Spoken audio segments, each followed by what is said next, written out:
Does that mean like, in terms of resources, you're saying something like maybe if there's, some kind of a sports event going on and there's, 500,000 people getting out of a stadium, then locally that signal would get boosted and somewhere else it would get, it would get managed? Yeah, again, now just to go back a little bit, of course, nowadays there are situations in the network where the operator doesn't have the capacity or the interest to control things, control resources, manage them. So as you were saying, or in the example I made about the coverage at the radio access, they don't manage, so they just leave things as they are. In other domains, there is control. If you have anomalies, as an example, so operators gather continuously a lot of thousands of key performance indicators from their network, and there are some typically empirical approaches to raise alarms.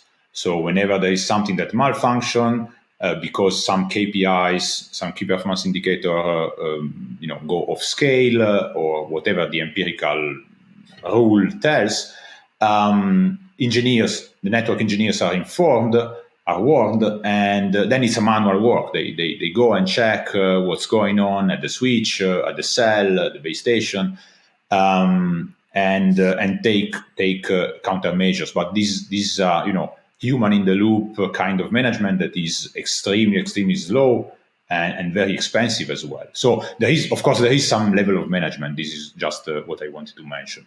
But it depends on the domain, depends on the task, and AI, in my opinion, has the potential to bring that management in a pervasive way through the whole network.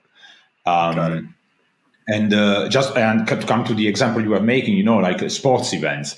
I think it's similar to what I was saying before.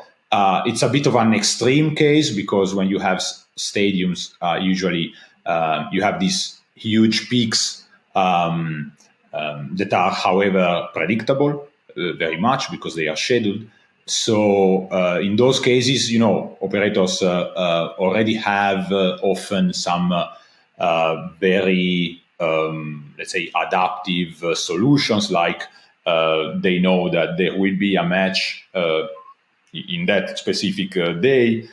So what they do is that they have dedicated cells that are available there, and that are only turned on when the match is scheduled. So in that case, this is already happening today, without any need for AI, because the case is so straightforward, I would say, that operator can allow to send a person to switch on, off, or even control remotely the cells that cover the stadiums and just turn them on whenever it is needed.